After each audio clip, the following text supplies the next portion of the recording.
Over the next wave on the Hilton Head News, are the waves of coronavirus cases finally starting to level off on the island and maybe even trend downward? We'll have the latest health and economic numbers and talk about how to cope with those economic and social issues here on an island that are mounting with each day of the shutdown. It's all straight ahead on the Hilton Head News.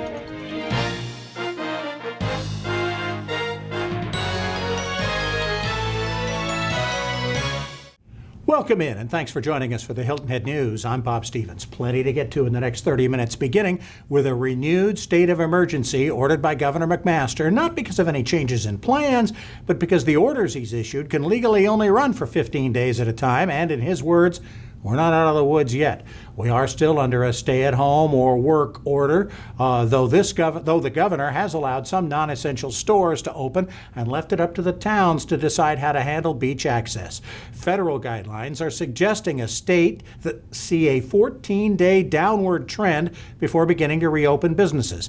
And it's not happening in this state yet, while here on the island it looks like the curve is starting to bend, with only a little more than 24 cases confirmed and only 3 deaths. But because of a lack of testing, the actual number of coronavirus infections could be at least 6 times more than the numbers that have been reported. Governor McMaster, of course, one of the last 5 governors to impose any statewide shutdowns of businesses and one of the first 5 to announce any reopenings. There is some relatively good news coming from our local nursing homes. You've likely heard some of the horror stories nationwide, but the latest numbers here indicate less than a handful at any of our nursing homes. The Fraser Health Center on Hilton Head reporting a half-dozen cases, including staff. You probably could have guessed it a couple of weeks ago. Our kids are not going back to their physical schools this spring. The scramble is now on to finish teaching remotely for this year and then tie up the loose ends. The online education programs will continue through the rest of May. Beaufort County's high schools will have graduations. It's just not sure yet what form those will take. As for grades, pre-K and kindergarten students will get progress reports that will balance what was done before and after the March 16th shutdown. Elementary school students will get grades based in part on completion of assignments, participation in online classes, and phone calls between parents and teachers. Middle school and high school students will get a semester grade instead of separate quarter grades. High school seniors do need to have all their work completed by May 15th. Those students who are taking AP, IB, or dual credit courses will get their grades as normal. Summer school options still being discussed. The school breakfast and lunch programs will continue through the rest of the school year. The toll on our economy from the coronavirus, not as final obviously as our death toll, but the hit will be felt for months or maybe even years. More than 340,000 South Carolinians have reported losing their jobs since the pandemic began. Revenue for businesses and the state that depends so much on tourism could be cut in half this year.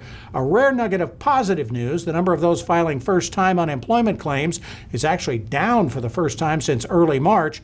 But the total, while it won't show up in an unemployment rate yet, is 14% of the state's workforce. As you might be guessing, the state's unemployment benefits fund is also starting to run out of money. The State Department of Employment and Workforce Director says DEW has $980 million in the bank, but is now paying out roughly $70 million in benefits each week, with not much coming back from employment taxes. DEW estimates it'll still be good for the next 3 months, but isn't sure after that. At the peak of the 2009 recession, DEW paid out less than $100 million a month. Now it's paying almost that much every week, and we are in better shape than most states. For more information on these and other Lowcountry stories, we invite you to check out the sources listed on your screen. Still to come, we'll talk more about how different segments of our island are coping with the coronavirus. Next, news you can use from the Chamber of Commerce and the Boys and Girls Club. Stay with us.